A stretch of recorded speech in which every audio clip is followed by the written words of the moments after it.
Quand je viens, il m'arrive d'aller chez des amis et de leur faire un petit concert privé comme ça. Et ça se passe souvent très On très attend bien. le premier album, s'il vous plaît. Et il était sorti, je vous en dirai plus plus tard. Ah je bon? crois. Oui. Ah oui, je me rappelle la dernière fois, vous avez perçu 35 000 francs comme droit d'auteur. Hein. Docteur Larry, bonjour. Bonjour. Ça c'est fou. Bonjour Sandra Peniel. Bonjour commandant Dizon. Bonjour docteur Larry, très Bonjour à heureux de tous ceux vous qui nous retrouver. regardent. Enfin, de vous revoir, ça nous fait plaisir. Tout à l'heure d'ailleurs, je ne sais pas si vous aurez encore le temps, mais nous mangerons on fera de la sculpture fruitière. Ce sera donc sur de la pastèque avec Maître Élisée et son sujet. Son sujet, voilà. Bon, bref. Bon, je dis n'importe quoi là, n'est-ce pas? Bon, ça passe. Hein. Non, ça passe pas. Ça casse. Bon. Fruit, c'est un sujet. Alors, docteur Larry, vraiment chapeau, hein, la personne qui prend le temps de laver vos vêtements, vraiment la lessive. Hein. Le blanc, c'est pas facile. Hein. En tout cas, coucou à cette personne magnifique, merveilleuse, hein, qui abat ce travail. Toujours très élégant, docteur. Merci bien, merci bien.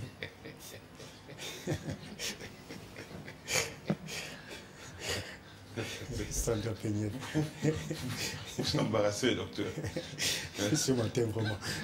Donc, qu'est-ce qu'elle dit en plus? C'est vrai, c'est sa manière de le faire qui nous amène à sourire un peu, mais c'est vrai que vous nous frappez par toutes ces belles couleurs sur votre côté vestimentaire, c'est magnifique. Merci encore d'être là. Et il a encore frappé le coiffeur aussi, il a encore frappé. On le salue. Il s'appelle, rappelez-moi son prénom, le coiffeur. Billy. Billy, oh Surtout. Billy, salut Billy, salut Billy. On est avec... Et on admire la coiffure. Hein. Tout est bien. Maintenant, on va voir dans quelle mesure, comment réussir à avoir une poitrine comme celle de Sandra Peniel. Ils sont naturels, je le sais, ils sont naturels. Votre poitrine est naturelle, non? On peut en parler. Ne vous inquiétez pas, on est à l'hôpital. Oui, mon commandant. D'accord, ne vous inquiétez pas. Mais c'est le docteur qui palpe. Hein, non, je ne vais pas palper, je me serrais la pince au docteur. Enfin, ah d'accord, c'est mieux, j'ai eu peur. Hein. Le docteur, il a peur. Mais tout à l'heure, la chaleur c'est un sujet assez important. Donc, c'est... On va aussi choisir, d'abord, on peut aussi faire, disons, un sujet où on peut faire aussi grossir... Les popotins. Ah oui, tout à fait normal. Oui. Vous êtes grand, hein, docteur? Le gars Dizon. Commandant Dizon. Je vais retourner. Ah oui. Vous êtes un peu plus grand que moi. Ah, ça, il le faut. Bon, donc, c'est ça. Avoir une poitrine comme cette dulcinée, vous voyez, mesdames, messieurs, merci, je fais marcher un peu les cadres, mais tout va bien. Voilà, une poitrine comme ça, bien rebondie, mon Dieu, comment on fait? Docteur, pourquoi faire grossir sa poitrine juste hein? Pourquoi faire grossir sa poitrine?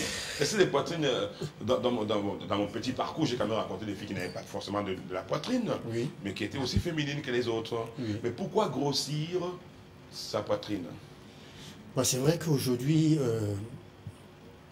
je dirais c'est assez fréquent, ça il faut le dire, surtout pour ces jeunes filles-là.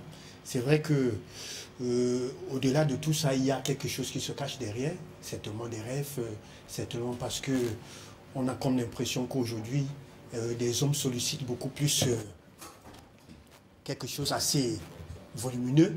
Et du coup, ces jeunes filles-là aujourd'hui, tout le monde se jette par là et tout et tout. Voilà. Mais il faut dire que scientifiquement, c'est le fait d'améliorer la tonicité. D'abord, dans un premier temps. Oui. Oui. Et dans un premier temps, justement, l'augmentation du volume vient après.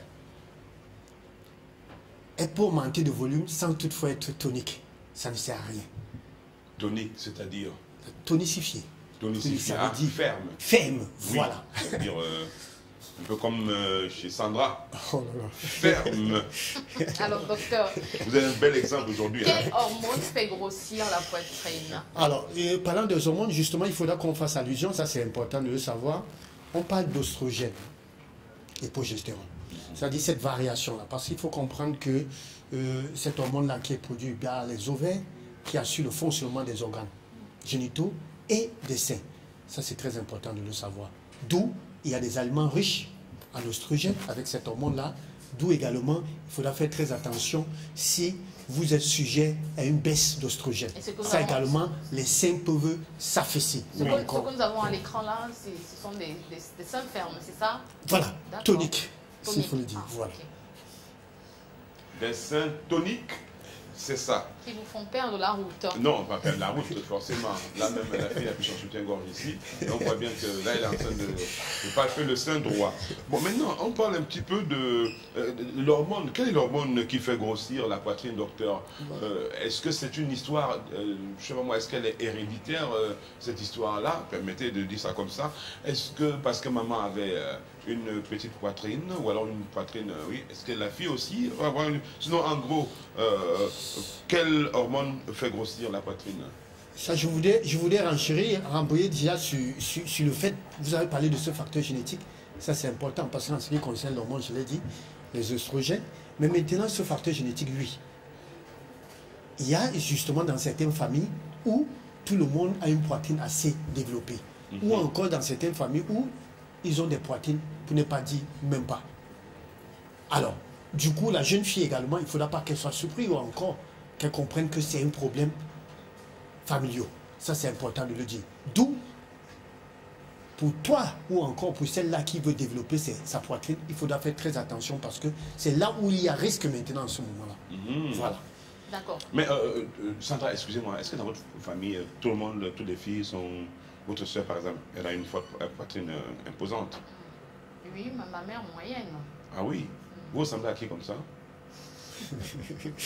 Avec ça? Non, mais c'est bon, je vous dis, franchement, ça va, il n'y a pas de souci, quoi, en fait. D'accord, tranquille, c'est noté. Voilà, Je c'est vrai que ressemble à ma mère. vous avez légèrement... Vous allez un peu plus fort, quoi, en fait. C'est pas, je dis, vous n'avez pas, de petits seins. Vous n'avez pas de petits seins. Bon, je ressemble à maman d'Amarissa. D'accord. Docteur, faut-il grossir pour grossir les seins? Est-ce qu'on le fait juste par concours de circonstances, par mode, par mimétisme? Mais il y a tout ça qui accompagne. Mais ça, il faut déjà dire que pour grossir les seins, il faut grossir. Ça, c'est important. Pour grossir les seins, il faut grossir. Ça, c'est important de le dire. Vous allez justement vous rendre compte également que c'est l'inverse aussi. Plus vous perdez du poids, plus les seins également perdent du poids. Parce qu'il faut dire que c'est constitué de ce qu'on appelle des tissus. Un petit peu la graisse. Alors, vous allez constater que certaines femmes, ils prennent du poids au niveau des seins. C'était au niveau du ventre. C'était au niveau des fesses. Il faudra comprendre ça. C'est-à-dire, là où la graisse va s'accumuler, va se développer. Et chez certains, c'est au niveau de la poitrine. Alors, et c'est pour cette raison que j'ai l'habitude de dire, pour ceux-là qui se jettent dans des régimes drastiques pour perdre le poids, vous imaginez le commandant Jason, si vous avez pris un poids en 5 ans ou en 10 ans, et vous voulez perdre ce poids-là en un mois, n'est-ce pas un rêve? Utopique. Et voilà pourquoi beaucoup se jettent, beaucoup se trouvent confrontés à certaines pathologies. Et du coup, parce qu'on ne perd pas le poids pour être désagréable, je veux dire moche. Quand on perd du poids, c'est pour être plus belle. Alors, il faut dire que plus vous prenez du poids, plus la poitrine également se développe. Plus vous perdez du poids, là également, la poitrine. Et voilà pourquoi certains également disent, ils préfèrent ne pas perdre le poids parce que les seins vont tomber. Donc, il y a justement ce lien-là, il faut comprendre.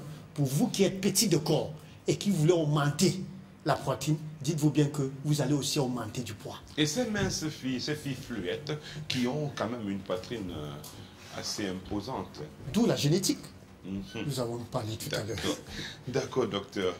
En science, il y a réponse à tout ça, c'est sûr. C'est vrai. Mais on voulait également être renseigné ce matin, docteur, sur les facteurs qui influent la taille des seins. Voilà, il faut dire déjà que nous avons parlé déjà de ce facteur. Il y a déjà la génétique qui est important. Il y a également l'alimentation. Voilà pourquoi je dis souvent à ces jeunes femmes, ces mamans, qui dès les premiers mois soumettent des enfants à certaines formes d'alimentation, à certains aliments, notamment le soja. Le soja est riche en oestrogènes. Faites très attention parce que quand vous commencez à le donner sous forme de lait, c'est très dangereux. C'est très dangereux parce qu'à la longue, ça pourrait justement créer une prolifération, développer, augmenter le volume des seins chez l'enfant.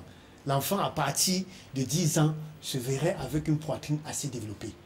Donc, il faut faire très attention. Il y a ce facteur-là qui influe. Il y a le stress. Il y a le stress également. Il y a notre hygiène de vie également.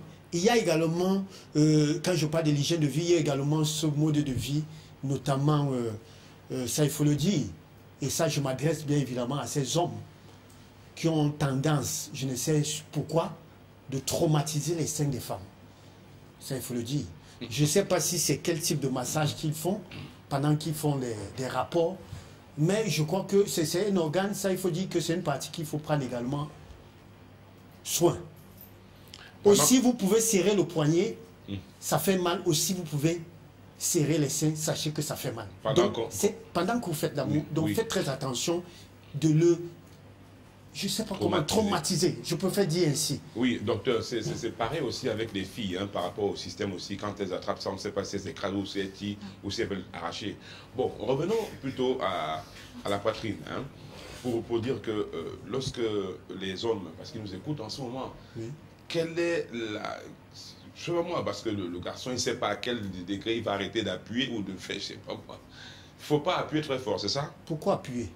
Est-ce qu'il s'agit d'appuyer? Non, mais parce qu'ils le font, vous l'avez dit d'ailleurs. Oui, mais voilà pourquoi nous disons ce matin, nous sommes en train de décrire, il ne s'agit pas d'appuyer. Donc, pas toucher. Non, je n'ai pas dit de ne pas toucher, attention, ce n'est pas moi qui le dis. On me dirait que je raconte du n'importe quoi. Toucher, mais oui, non, si je dis de ne pas toucher, non, ce n'est pas ce que je dis. Toucher, ce n'est pas appuyer, ce n'est pas masser comme on le fait, parce qu'il faut dire que chez certains hommes, même parfois, c'est la rancune. Oui, on n'a qu'à suivre les commentaires, comme le dit souvent.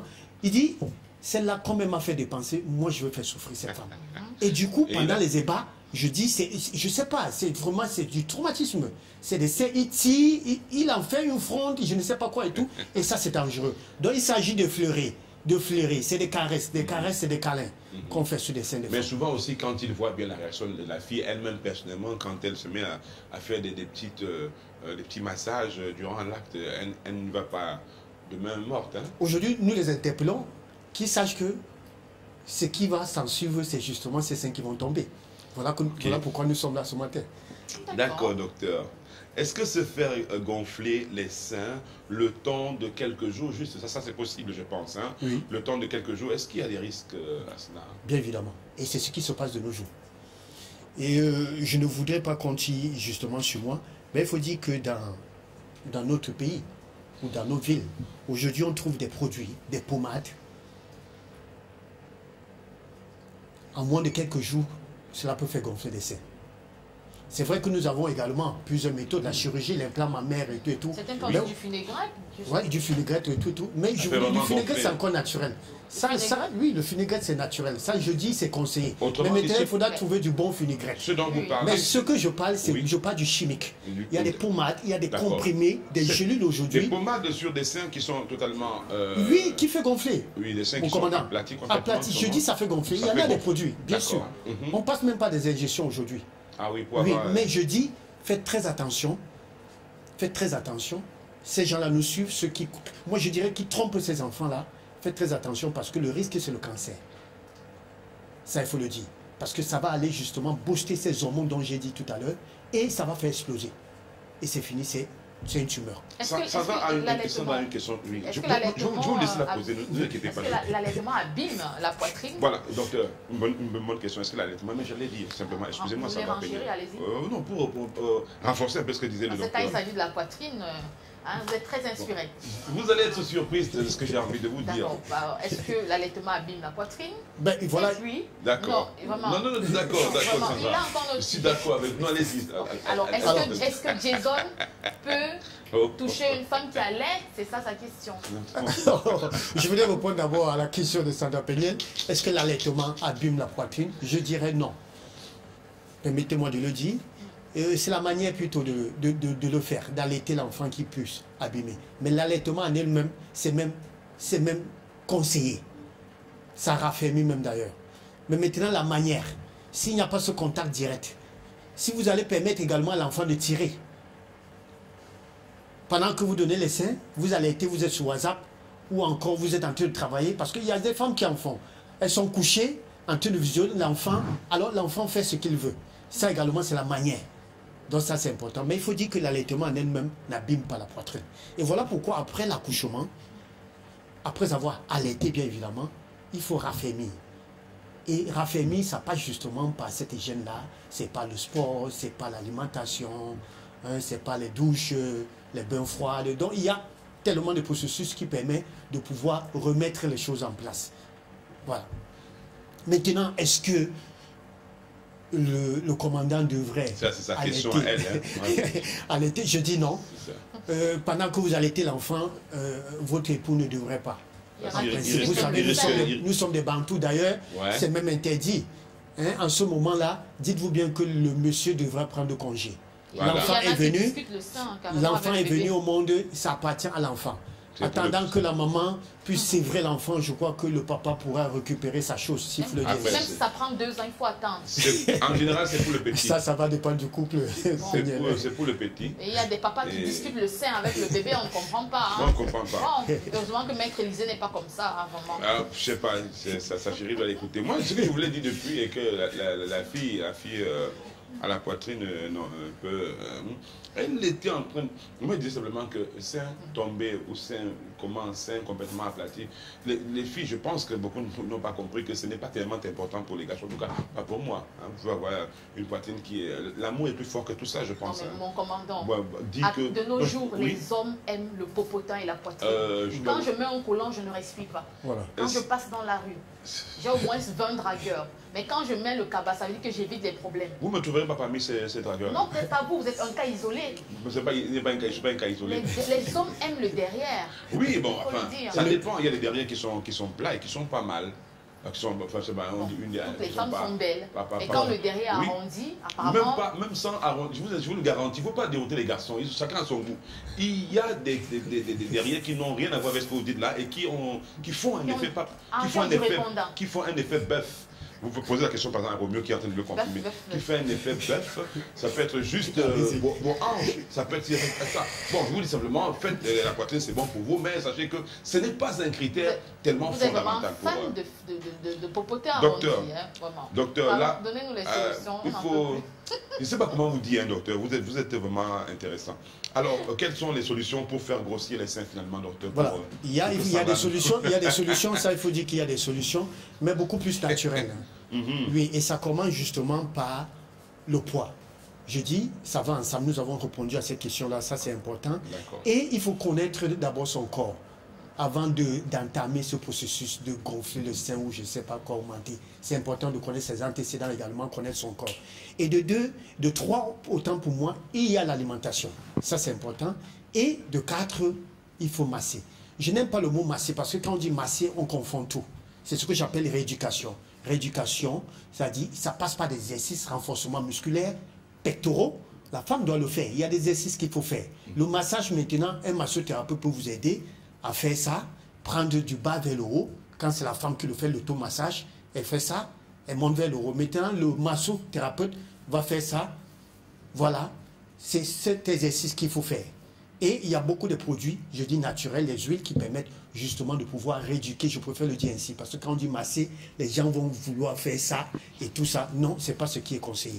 Mais voilà donc des solutions qui permettent de pouvoir avoir une poitrine très belle, raffermie, tonifiée et tout ce que vous pouvez penser. D'accord, en tout cas vous avez répondu hein, à la 8e question. Bon, on sort avec les aliments, vous avez cité quelques aliments tout à l'heure. Est-ce qu'on peut revenir sur quelques aliments? Justement pour les aliments, nous avons du soja, mais savoir quand il faut le prendre et comment le prendre, ça c'est important. Nous avons l'avocat, nous avons des céréales complets, ça c'est important. Quand on dit céréales, c'est l'avoine, c'est du riz complet, c'est du quinoa, ça il faut. Il y a l'huile d'olive parmi les huiles.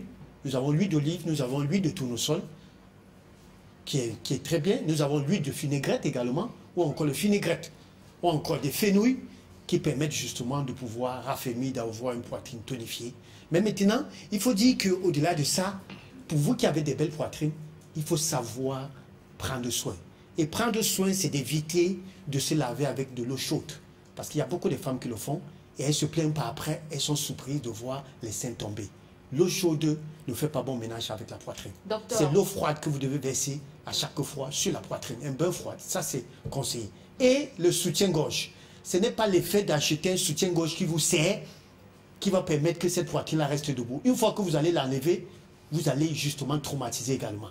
Donc, le soutien-gorge, c'est en fonction de la taille. Pour vous qui ne le savez pas, il y a des gens qui peuvent bien vous conseiller, ceux qui en vendent, en fonction de la taille de votre poitrine, vont vous conseiller des bons soutiens-gorge.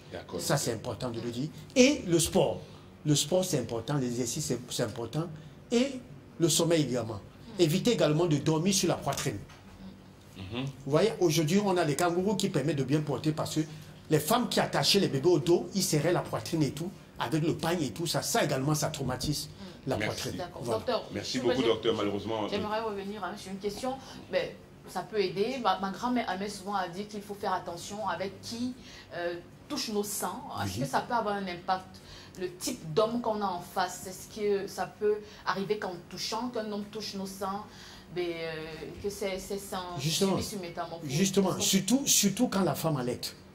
Vous allez comprendre que surtout quand la femme allait, il faut éviter de toucher à son sein. Parce que non seulement la qualité, vous risquerez, pour ne pas dire détruire, je vous ai dit ça comme ça, mais nos parents d'ailleurs interdisaient.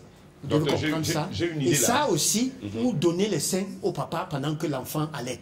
Autant de choses. Il faut éviter. Ça, il faut le dire encore. Parce que je ne voudrais pas parler de fidélité pour ces femmes-là qui, après, pendant qu'ils allaitent, vont avec n'importe qui et n'importe comment. Ça, c'est très dangereux.